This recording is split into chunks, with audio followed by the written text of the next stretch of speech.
I am absolutely livid at what we are about to witness. How much longer do the writers expect us to sit back and watch Portia completely dismantle her own life while a predator like Isaiah is handed the keys to the kingdom? If you thought the courtroom drama was going to end with a neat little bow and Curtis walking free to hold his newborn son, you are living in an alternate reality. The sheer audacity of what is brewing behind the scenes is enough to make my blood boil. We are looking at a calculated move that is going to blow up in everyone's faces, and I cannot believe they are actually going down this dark, twisted path. The level of manipulation we are about to see is unprecedented, and frankly, it is an insult to anyone who thought justice in this town actually meant something. Grab your blood pressure medication, ladies, because the impending fallout from this trial is going to be a masterclass in psychological warfare, and I am here to tear every single detail apart. If you ask me, we have to look at this entire situation as a highly dangerous, deadlocked chessboard where every single piece is fighting for survival. Curtis is staring down the barrel of a devastating prison sentence, and while some rumors suggest he might be sent to a place like Windermere as some sort of bizarre alternate holding facility, we all know the real threat is a maximum security cell.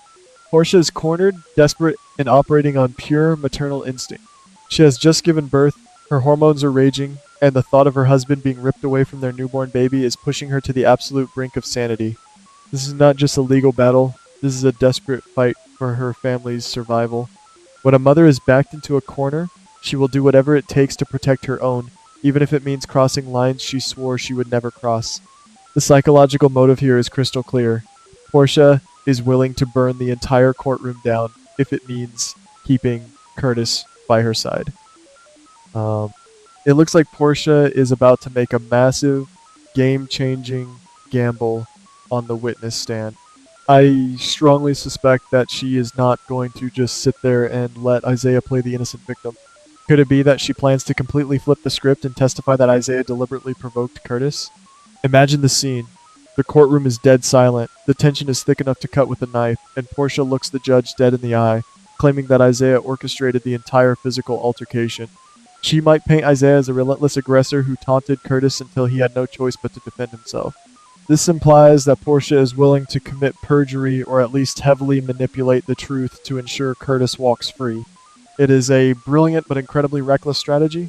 If the judge buys it, it could immediately halt the sentencing, forcing a complete reinvestigation of the assault. But the unforeseen fallout of this lie will be catastrophic. You guys know that a man like Isaiah is not going to take this lying down. If Portia successfully torpedoes his case, his reaction is going to be nothing short of explosive. I can already picture the terrifying aftermath in the hospital corridors or a dark parking garage. Isaiah will feel completely betrayed, not just professionally, but on a deeply personal level. He believed he had Portia exactly where he wanted her, trapped in his web of influence. When she publicly turns against him to save Curtis, that shattered trust will instantly morph into a violent, uncontrollable rage. It looks like Isaiah will corner Portia, his eyes filled with absolute malice, threatening her with consequences she cannot even begin to comprehend. He is not a man who accepts defeat gracefully. If you ask me, his ego demands retribution, and he will make it his sole mission in life to destroy the woman who made a fool of him in open court. But here is where the plot thickens into an absolute nightmare.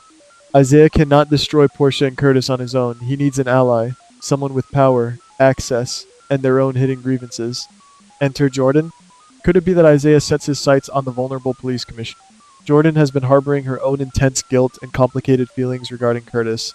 She stayed by Portia during the terrifying labor, but let us not forget the deep, unresolved history she shares with Curtis.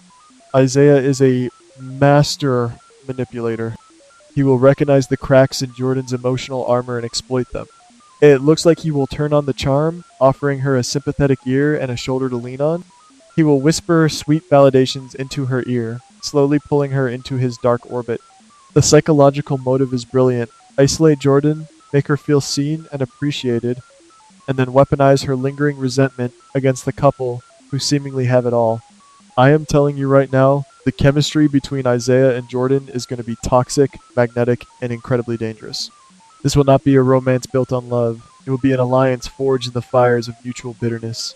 As Isaiah flirts and seduces his way into Jordan's bed, he will be planting seeds of doubt and vengeance in her mind.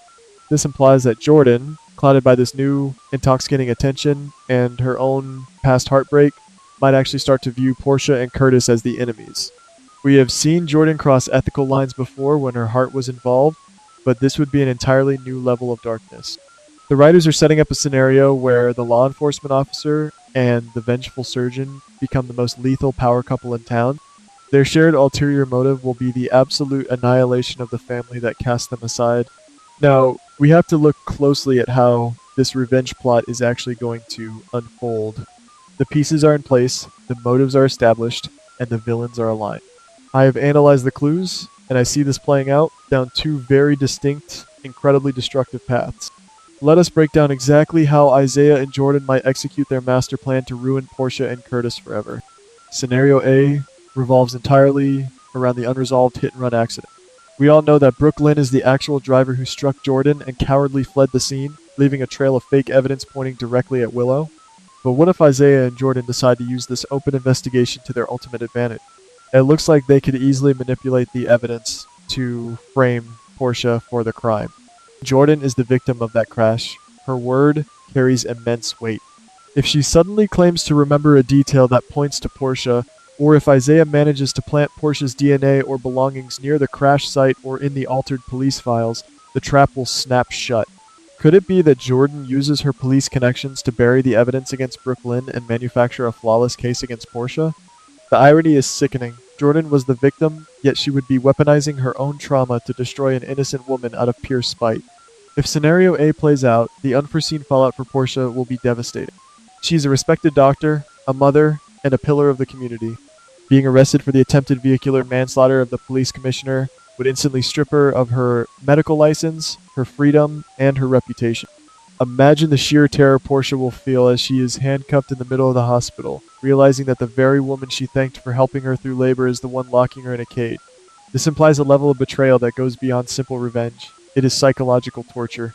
And Isaiah will be standing right there in the background, a smug, victorious smile on his face, as he watches the woman who humiliated him lose absolutely everything. The shattered trust between all these characters will be irreparable. Now, let us pivot to scenario B, which is arguably even more sinister because it targets both Portia and Curtis simultaneously. In this timeline, Isaiah and Jordan do not just settle for framing Portia, they orchestrate a legal massacre. It looks like they might use the hit-and-run frame job as merely step one. Once Portia is discredited and facing her own massive legal nightmare, her testimony in Curtis's assault trial becomes completely worthless. The judge will look at Portia as an attempted murderer and a liar. Could it be that Isaiah and Jordan time the release of this fake evidence perfectly to coincide with the reopening of Curtis's sentencing? Without Portia's credibility to protect him, Curtis will be left completely defenseless against Isaiah's original assault claim. The ultimate ulterior motive here is to ensure that both husband and wife are sent away, completely destroying their family unit. If you ask me, scenario B is the ultimate nightmare for the fan. We would be forced to watch Isaiah take the stand again, playing the victim with even more conviction, while Jordan sits in the gallery, offering him silent, corrupt support. Curtis would be convicted of the assault, his dreams of raising his newborn son shattered in an instant.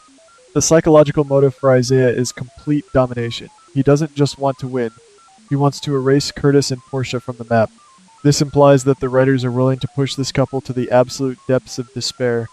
Imagine the heartbreaking scenes of Portia and Curtis being led away in separate pairs of handcuffs, looking back at each other knowing they have been outplayed by two people they once trusted. It is a dark, twisted narrative that proves no good deed goes unpunished in this town. We cannot ignore the historical context here. These characters have a long, complicated history of crossing lines for love and revenge. Jordan has always struggled with her lingering feelings for Curtis, and watching him build a perfect life with Portia has undoubtedly left a bitter taste in her mouth. When you combine a scorned woman's hidden grief with the aggressive, narcissistic wrath of a man like Isaiah, you create a perfect storm of destruction. The calculated move to team up is not just about justice, it is about reclaiming power.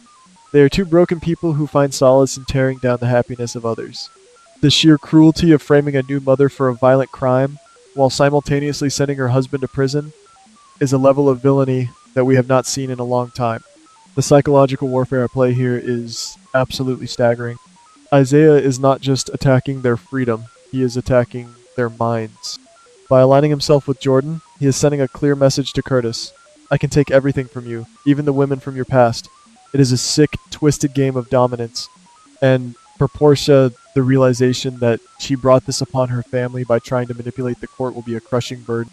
The unforeseen fallout of her perjury will be the very thing that destroys her life.